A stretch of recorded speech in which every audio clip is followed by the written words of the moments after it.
Астана, саламатсың ба? Біз бүгін зерттеу жұмыстарын жасаймыз. Біздің зерттеу жұмыстарымызға қажетті заттар, ол бос бутылка керек. Одан бізге сірке суы қажет. Одан кейін ас содасы қажет. Біздің қауіпсіздігімізге иіс тимес үшін біз бетперде тағамыз. Бетперде қажет.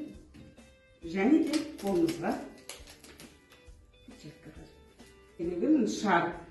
Шар. Енді осы керек заттарымыз арқылы біз қазір шарды үрлейміз. Сен шарды аузыңмен үрлеп көре қойшы ұлдана. Үрлей ғой.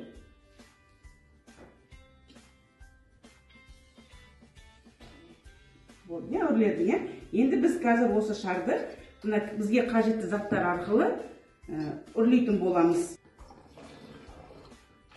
Сірке су құйып, қазір шарды ұстай ғой.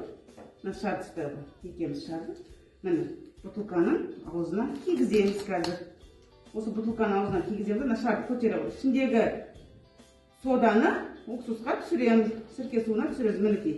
Біздің енді шарымыз не істеп жатыр? Үрленіп жатыр екен, е? Шарымыз үрленіп жатыр.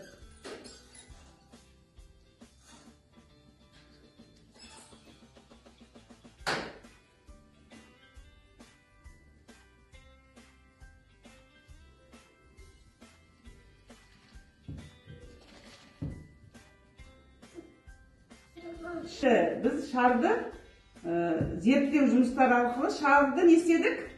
Шар үрледік, е Алдана?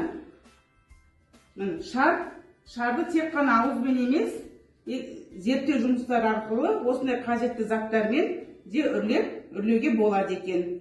Жақсы, бүгінгі сабаққа қатысқаныңа көп рахмет.